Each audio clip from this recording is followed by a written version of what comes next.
I'm near Jane in Weston, where Toronto police say a male youth was shot in a drive-by shooting Friday evening.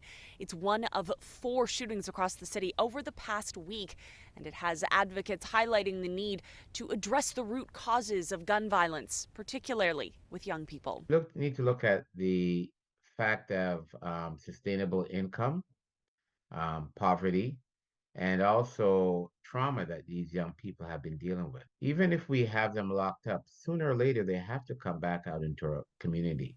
The call comes as police report a spike in shootings. As of March 10th, TPS says there have been 82 shootings and firearm discharges this year. That's up nearly double from the same period in 2023. We've also had 7 deaths and 23 injuries, but those numbers have gone up in the past week thanks to a shooting on Monday in Etobicoke that injured 1 man, a daylight triple shooting on Tuesday that left 2 people dead and a third injured in Regent Park, followed by a firearm discharge at the Queensway and Ellis Avenue just hours later. Then, the Friday afternoon drive-by that left a male youth with non-life-threatening injuries at Denison Road West and Lippincott Street West. Residents here say they've noticed a spike in violence. This whole situation is a bit shocking, but, we had the shooting just a couple weeks ago up the street there by the arena there, so it's just curious to see how often it's starting to happen now.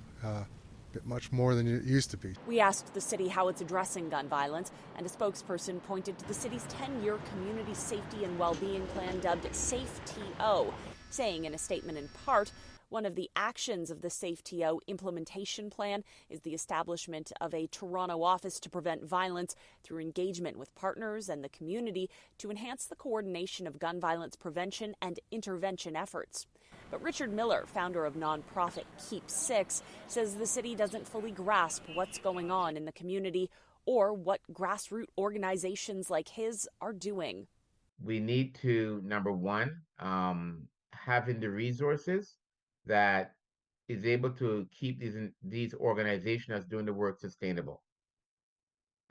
It's not there. We have to look at really fixing these young people's, invest into the mental health part of it, invested into their work, employment, and invest into schools and so forth like that.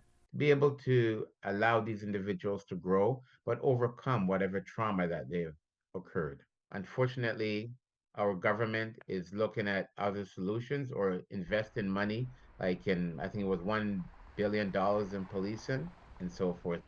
Premier Doug Ford, meantime, has invested in building more jails, saying he's not worried about the criminals. In York, Michelle Mackey, City News.